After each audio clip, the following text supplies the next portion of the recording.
Well, hello, my friends. Welcome to Granny B's house. I hope it's a good day at your house. It's a real good day at Granny B's house. You know why? Because I've been out this morning being kind to all those people I come in contact with. Just being kind to others makes you feel so good. And I think that maybe if you try it, you'll agree. All right. I was shopping the other day and I heard a woman talking about her child being selfish and not sharing with the other children. And I said to her, I just found a book called The Mine-o-saur. And I said, maybe it would be a good lesson for your son about sharing. So you listen up and see if there's a lesson here that you can take heart to.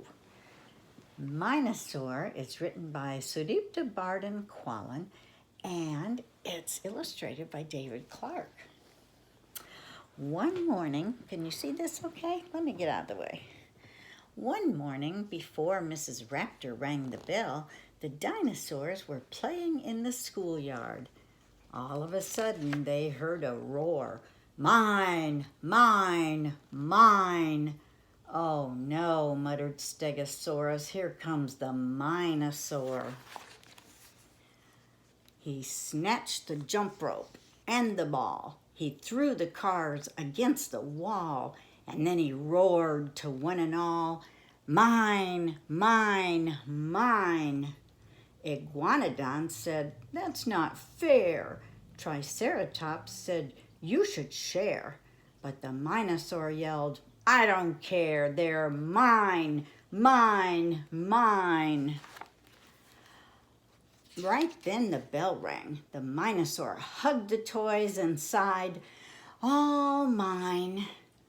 You're late, Mrs. Raptor said when the Mine-o-saur finally came to class. Now you'll have to paint your project during snack time.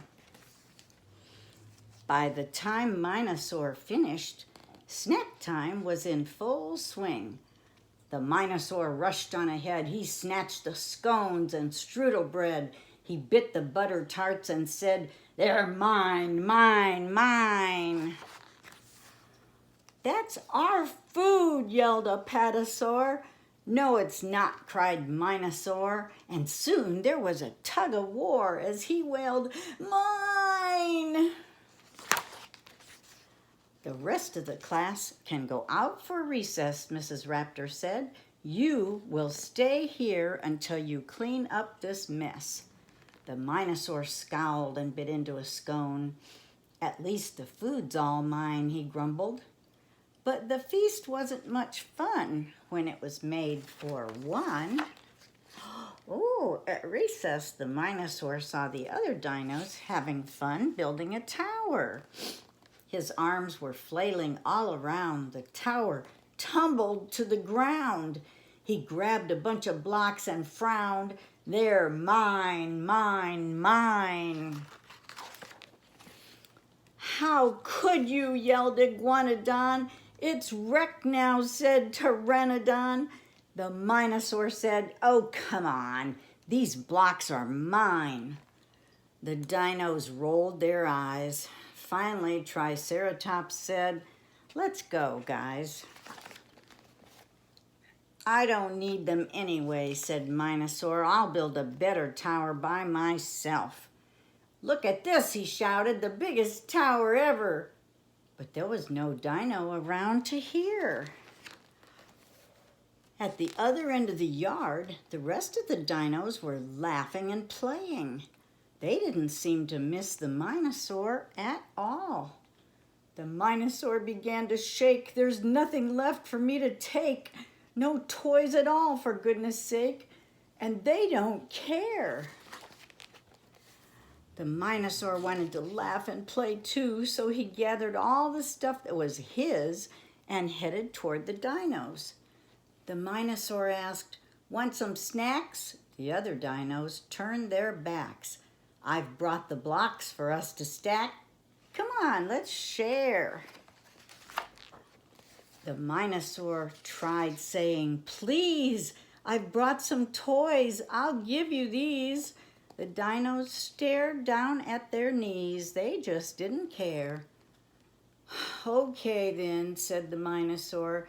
He put all the stuff down. "You guys should play."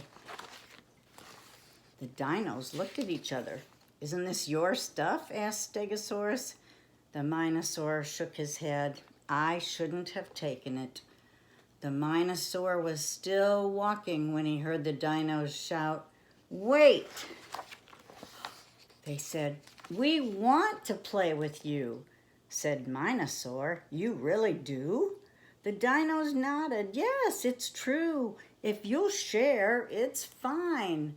The Mine-o-saur yelled, "It's a deal. I have the thing I want," he squealed. "You don't know how this makes me feel. My friends, you're mine. Mine, mine, mine." Oh, boy, did they teach him a lesson about sharing. They just didn't let it bother him that he took their things. Well, that wasn't a very kind thing to do for him, but he learned his lesson. So let's remember that when we're in a group and we see things we want to play with, but somebody else is playing with them, we must take our turn. We must share, and we must be kind to all those people around us. So Granny B's going to try that myself. I'm just going to try to be kind all the time, and I hope you will too. Well, you know Granny B loves you, and you know Granny B wants you to come back and see me real soon, okay? I just might read you another story. Bye-bye now.